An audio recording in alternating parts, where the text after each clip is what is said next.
behind the scenes with future country rock blues kings and queens. Discover them first with Palm Mash TV. Palm Mash TV.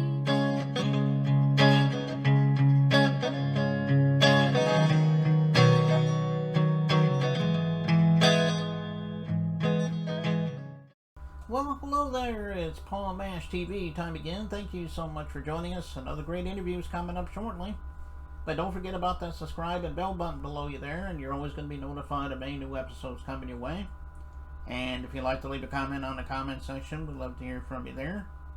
And don't forget, on the description part, as well as the closing credits, we'll have contact info for you, so I hope you'll stay tuned for that.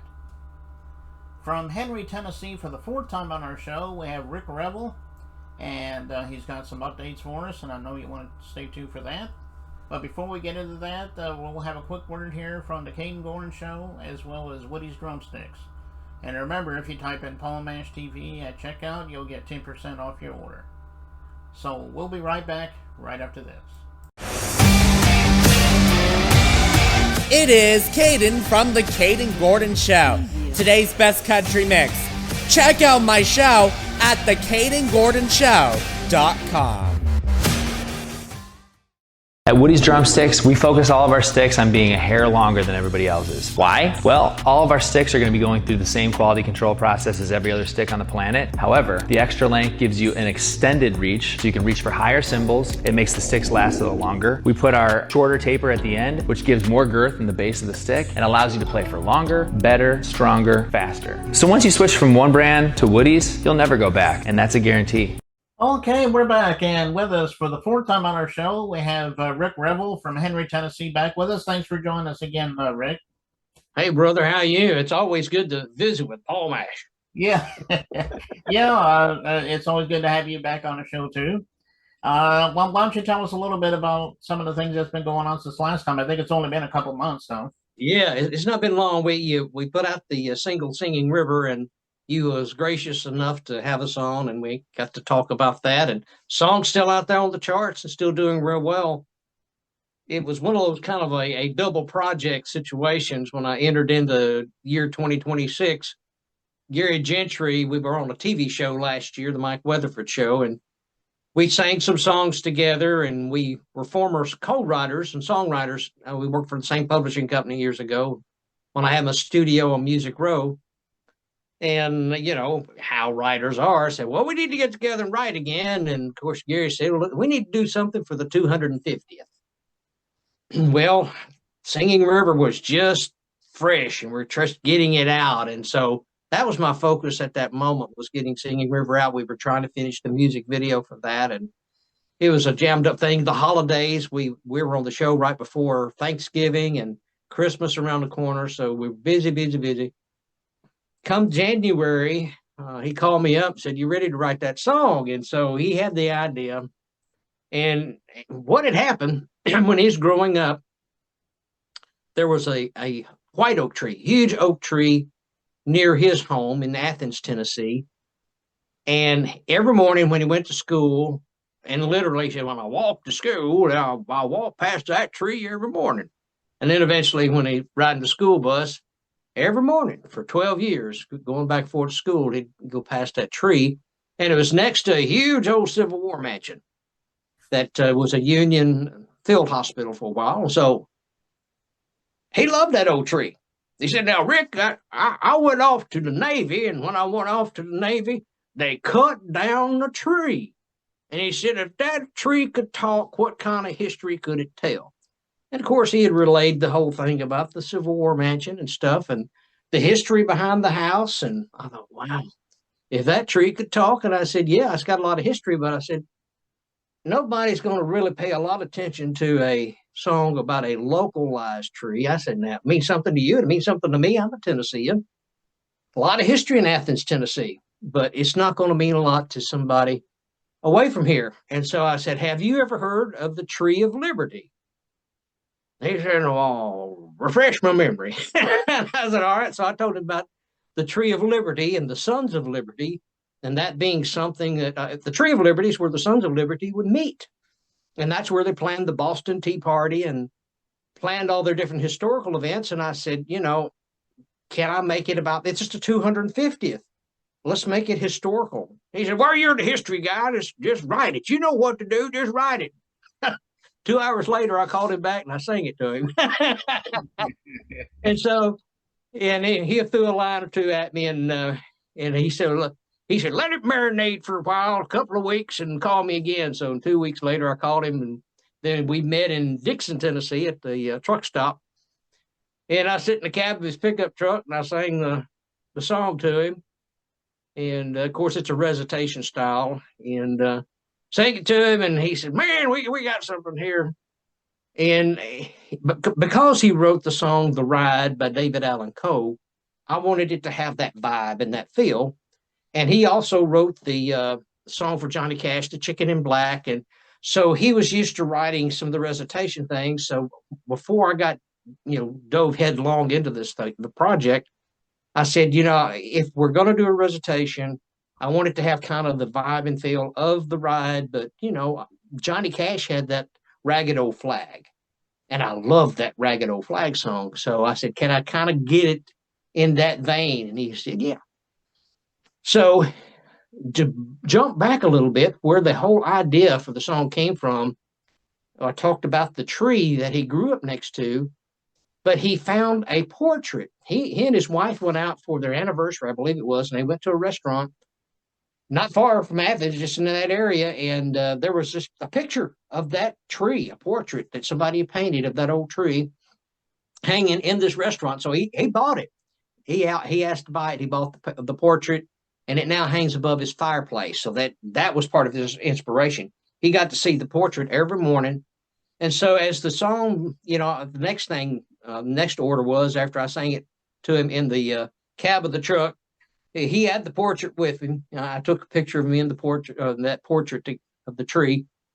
Then he brought that tree with him to the recording studio in Muscle Shoals, Alabama. We went down to the Wishbone recording studio. My producer, Billy Lawson, we got together to do this song also. And there we have that portrait in the recording studio room while we're recording the Tree of Liberty. And not to divulge too much, but the thing that I asked Gary, I said, can I move it to a historical location? I mentioned the thing about the Sons of Liberty and all. 50 years ago this year, I was on the bicentennial wagon train. And I rode all the way from Memphis, Tennessee to Valley Forge, Pennsylvania. That's how I met Mooney Lynn, which eventually led me to meeting Loretta. So I was on this bicentennial wagon train. We end up July 4th, Valley Forge, Pennsylvania. And I met a gentleman there named Mike Tully. He lived next to the national park. It was a state park at the time, I believe. And his property bordered the park. And he ran an advertising agency, and he said, he loved my singing and blah, blah, blah. And he said, would you start writing jingles for me? Jingles are songs about products and businesses. So I started doing that and flying back and forth. In the meantime, I started working for Loretta. So basically during the winter months, when I'm not working at her ranch as the entertainment manager, I'm flying back and forth to Philadelphia and working there at Valley Forge at the ad agency, writing jingles and producing stuff in their studio. And I got to visiting the park on a regular basis.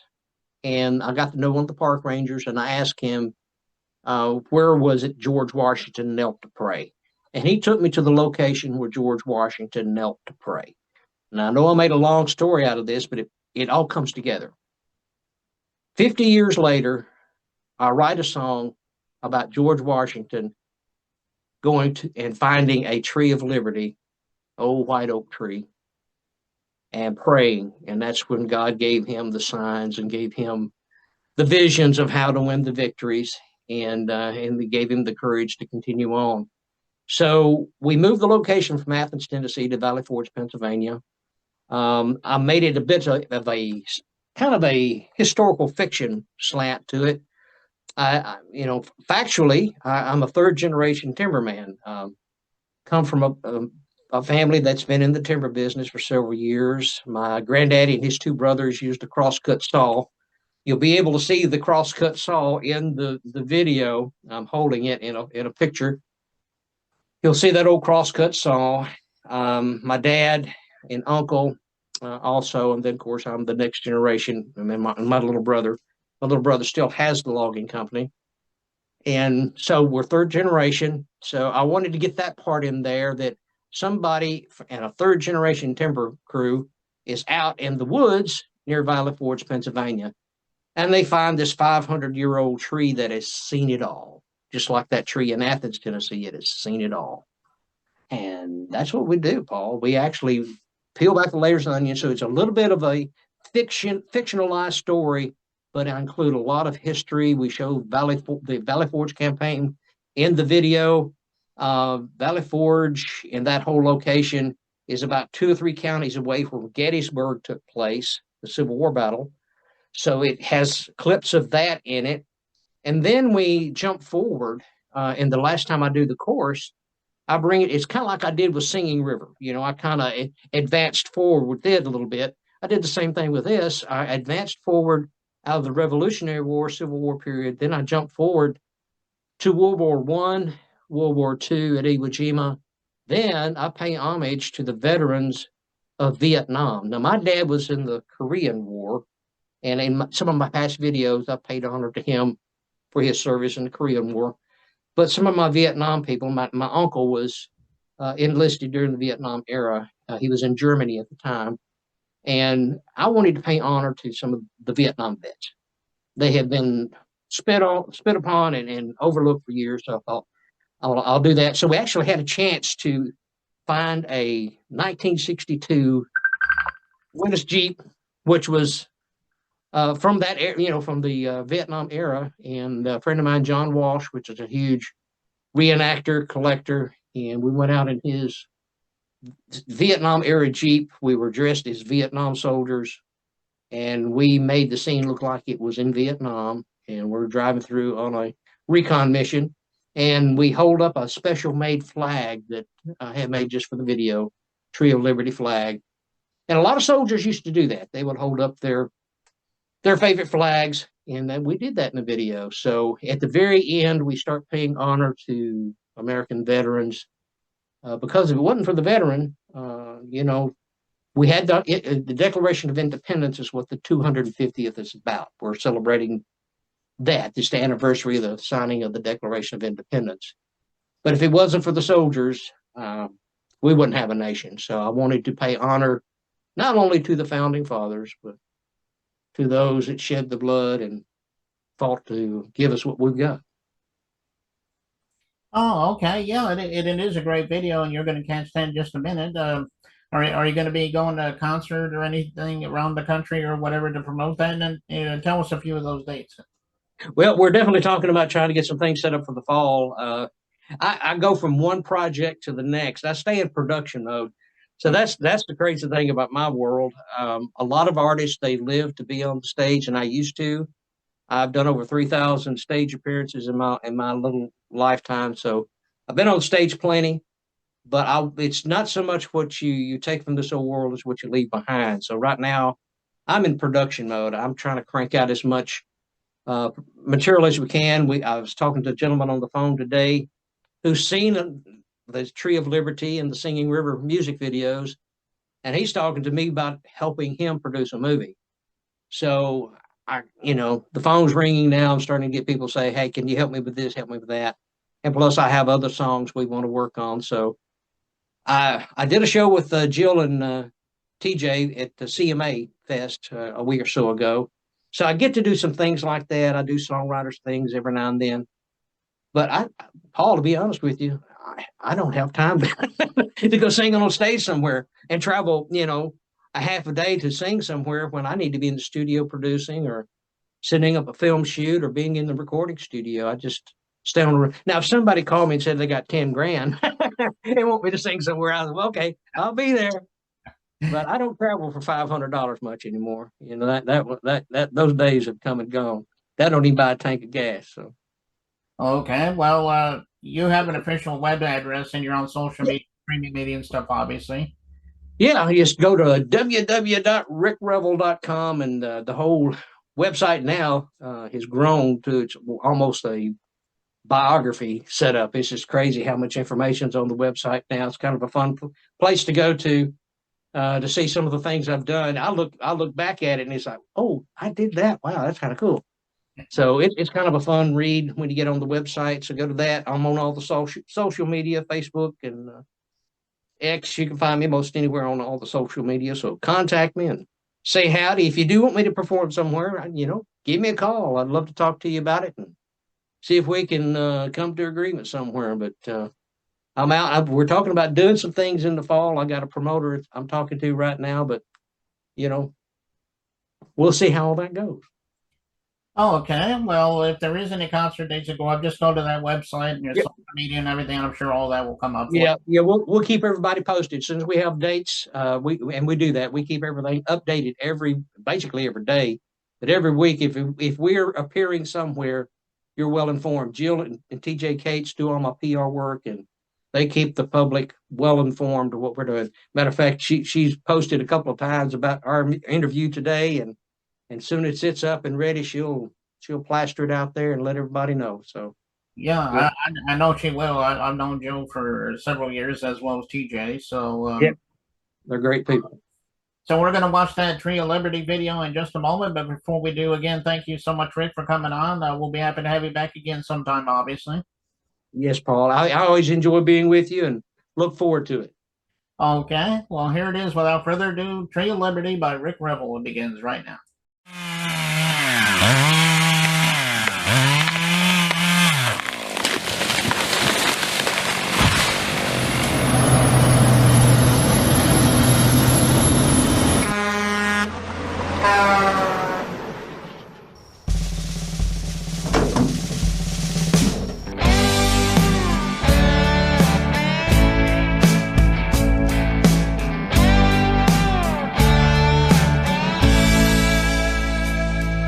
A third-generation timberman, I come from a proud clan, and I was on a job near Valley Forge, PA. In those Pennsylvania hills, the echo of my steel is a sound I hear each and every day. And through the chainsaw smoke, I spotted a giant oak. And at the sawmill, it's worth 15 grand. And it was over 5 feet wide, full of acorns and pride. For 500 years, it's lived on this land. As I stood there and all, I couldn't believe what I saw.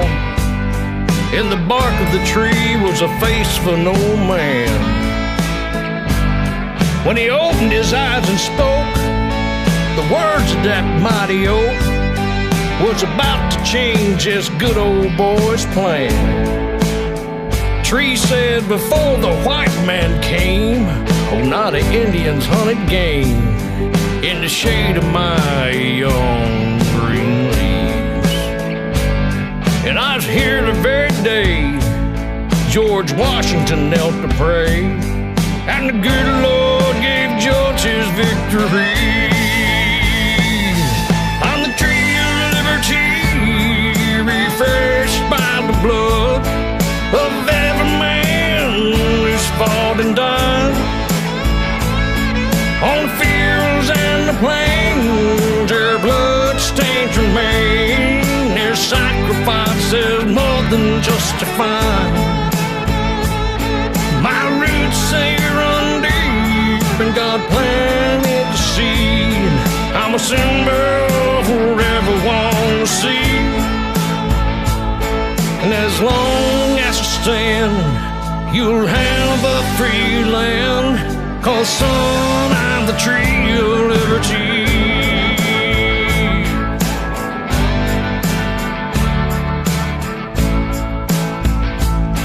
In the town of Gettysburg, through the wind I heard the rebel yell and 1,000 cannons roar. For 250 years, I've seen it all from here, ever since the day America was born.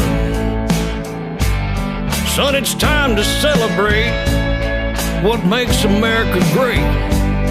So I beg you, put your chainsaw away.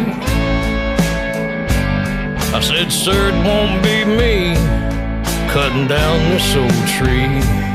And that's when I heard that mighty oak say, I'm a tree of liberty, refreshed by the blood of every man that's fought and died. On the fields and the plains, their blood stains remain. Their sacrifice is more than justified. My roots, they run deep, and God planted the seed. I'm a symbol everyone will see. And as long as I stand, you'll have a free land. 'Cause son, I'm the tree of liberty. What's on the tree of liberty? What's on the tree of liberty?